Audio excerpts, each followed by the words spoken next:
qui est le plus subtilement écrit entre Eren de SNK et Thorfinn de Vinland Saga. En fait, cela implique une lecture attentive des deux formes de narration radicalement différentes.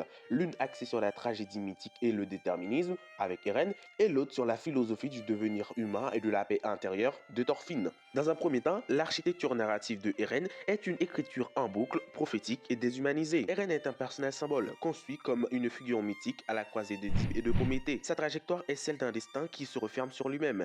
Il sait ce qui va arriver, il agit malgré lui, ou plutôt en parfaite adéquation avec la nécessité. Subtilité, elle est structurelle. Tout est construit autour du twist final, la révélation sur l'influence du futur sur le passé. Mais cela demande de construire l'œuvre à rebours. Isayama s'appuie sur l'opacité, le non-dit et la métaphysique de l'action. C'est une subtilité de conception et de structure, mais pas toujours de psychologie. Eren, dans sa dernière phase, devient presque une idée, un catalyseur, ce qui peut affaiblir son humanité. Thorfinn, c'est une écriture spiralaire, organique et incarnée. L'arc narratif de Thorfinn est un dépouillement lent de la haine, une descente intérieure, puis une remontée vers la paix. Il n'est pas écrit pour choquer ou révéler, mais pour montrer ce que signifie de changer profondément. Subtilité, elle est émotionnelle, elle est phénoménologique. Yukimura écrit par la retenue, regard, geste, silence, refus d'agir, dégoût de soi, lente acceptation de la vie. C'est un travail plus introspectif et moral, plus proche d'un roman existentialiste que d'un trailer apocalyptique. Et le rapport avec la violence avec Eren, c'est une violence sacrée, légitimée par le destin. La violence d'Eren est décuplée par le fait qu'elle est prophétique.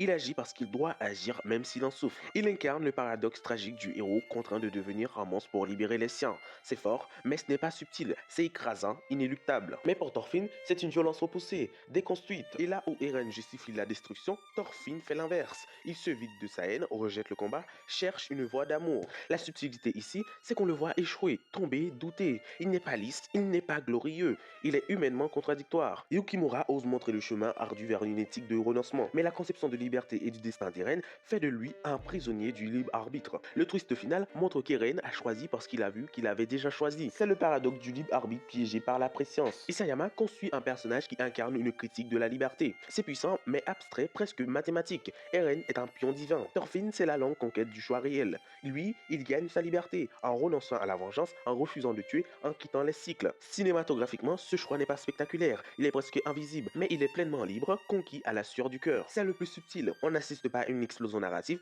mais à une naissance intérieure. Donc je dis que c'est Thorfinn qui est le plus subtilement écrit, non pas parce qu'il est le mieux construit, Eren est peut-être plus cérébralement impressionnant, mais parce que la subtilité véritable n'est pas dans le choc ou dans la révélation, mais dans la transformation lente, humble et humaine. Là où Eren devient un mythe, Thorfinn devient un homme.